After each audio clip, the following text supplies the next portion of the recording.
morning. Welcome back to CITAM Thika Town. How are you? I hope you are well and Jesus has kept you. Welcome to our morning devotion. My name is Rose Salwa and by the grace of God, I am one of the pastors here at CTT. Now, I am here to share with us a very simple devotion.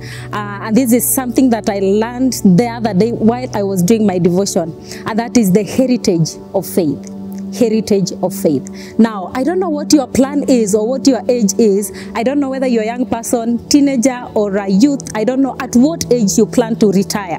And everybody, as they work towards their life, they work towards leaving something behind for their children, having a good life for them or for their children and thereafter. We all work so hard to make sure that there's something we leave behind, either for ourselves or the generations that will come after us. I know if you talk to a 70-year-old, I have a friend of mine who is 70-year-old Mzee, and he was talking to me about the things, the wealth or the things that he invested on his children. And one of the mentions that he did mention was he's glad that he invested in the faith aspect of his children. Now that took me to the scriptures in the book of 2 Timothy chapter 1 verse 3, and that's where I want us to read this morning. 2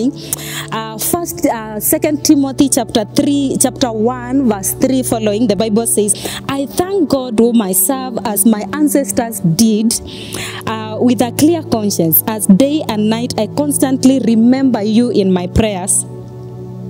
Recalling your tears, I long to see you, so that I may be filled with joy.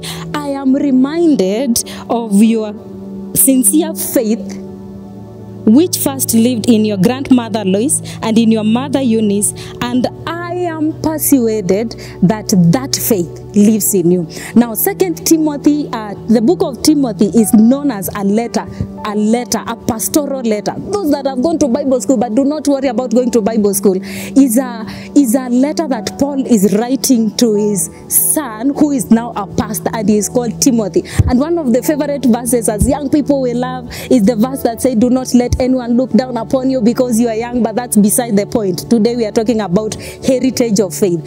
And Paul talks about a very important aspect of a Christian faith, that the most, he talks about using these three characters. He is addressing a young pastor. He is addressing Timothy, who is a pastor, his spiritual son, and then he's reminding him of his sincere faith. Whose faith?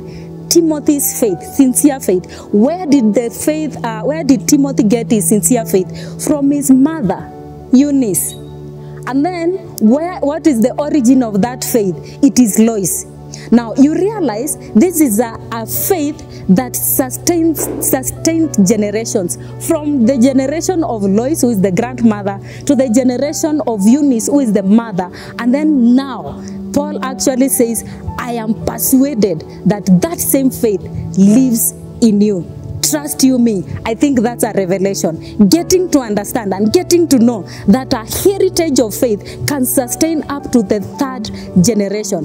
Even in our days, heritage of faith can be sustained in the 1st generation, 2nd generation, 3rd generation, 4th generation, and continue like that. Now, how do you live a heritage of faith?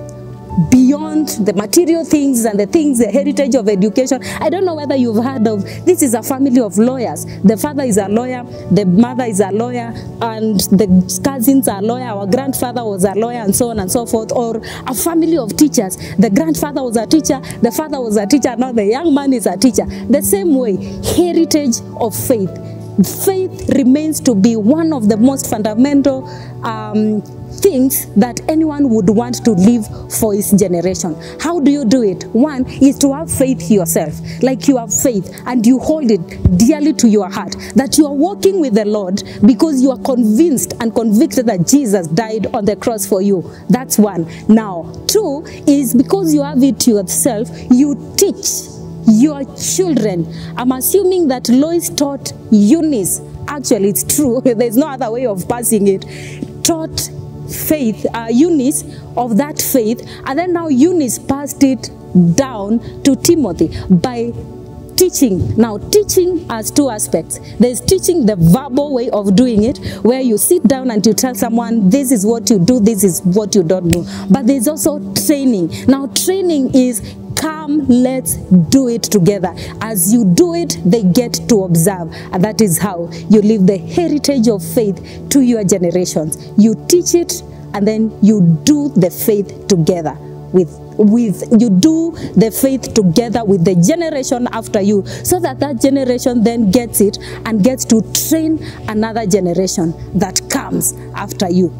I would, as you go on with your day today, and as you go to face today, as you plan your life and those of your children and your grandchildren, please consider living the heritage of faith for your generations and generation to come. God bless you. That has been my time with you. My name again is Rose Salwa. God bless you.